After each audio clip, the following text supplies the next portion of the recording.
Namaste, students, and welcome. Today, we're going to dive into a very special story written by the great Leo Tolstoy. It's called Three Questions. It's all about a king who is on a big search for wisdom, a journey that shows him what's really, truly important in life.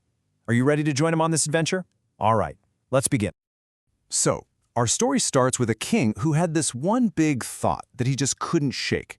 He truly believed that if he could just find the answers to three specific questions, he would never fail at anything.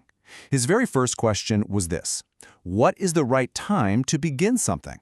It sounds simple, right? But he felt it held the absolute secret to success. Then, the king started wondering about all the people in his court.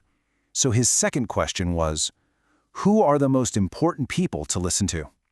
You know, just like us, the king was surrounded by so many different voices, so many opinions.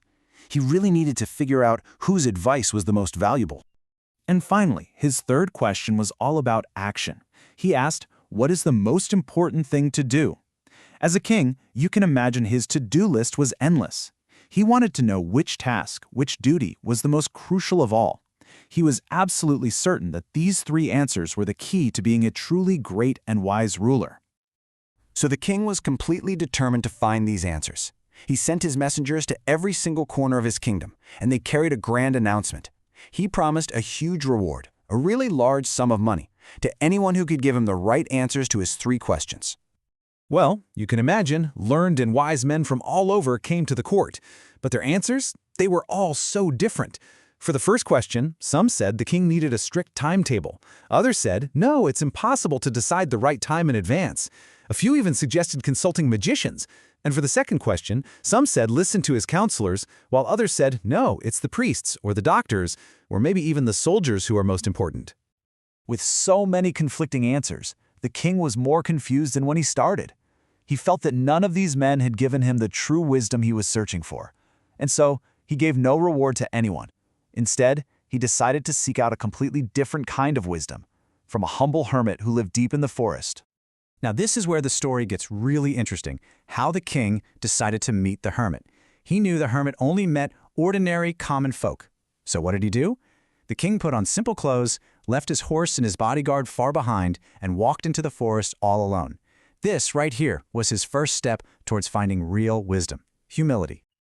When the king finally reached the hermit's hut, he saw the wise old man digging in his garden. The hermit was quite old and frail, and you could see he was breathing heavily with each strike of the spade into the hard ground. He simply greeted the king and then just carried on with his work. Seeing how tired the old man was, the king felt a sense of compassion. He walked right up to the hermit and said, "You are tired. Let me take the spade and work in your place for a while." The hermit smiled, thanked the king, and handed him the spade. Then he sat down on the ground to rest.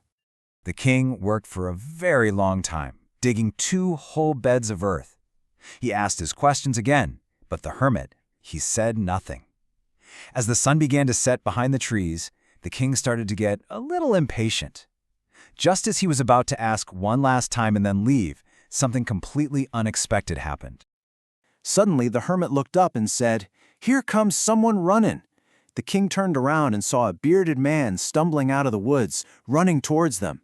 The man was pressing his hands against his stomach, and you could see blood flowing from a very large wound. You know, the king didn't hesitate for a single second. He immediately rushed to help the wounded man. He washed the deep wound and then bandaged it with his own handkerchief. He kept redressing it until the bleeding finally stopped. After that, he brought the man some fresh water to drink and, with the hermit's help, gently carried him inside the hut to rest. The very next morning, the man woke up. He looked at the king and said in a very weak voice, "Forgive me." And then he confessed everything. He was the king's sworn enemy, and he had come there to kill the king to get revenge for his brother's death. But the king had saved his life, and now his heart was completely changed. Can you imagine how the king felt? He was overjoyed. He had not only made peace with his enemy, but he had also won him over as a friend. He freely forgave the man and even promised to send his own doctor to look after him. And on top of that, he promised to return all his property. Before leaving, the king went to find the hermit one last time. He still hadn't gotten the answers to his questions. He found the hermit outside, planting seeds in the very same beds that the king had helped dig the day before. The king begged for his answers, but the hermit simply looked at him and said, "You have already been answered." The king was so confused.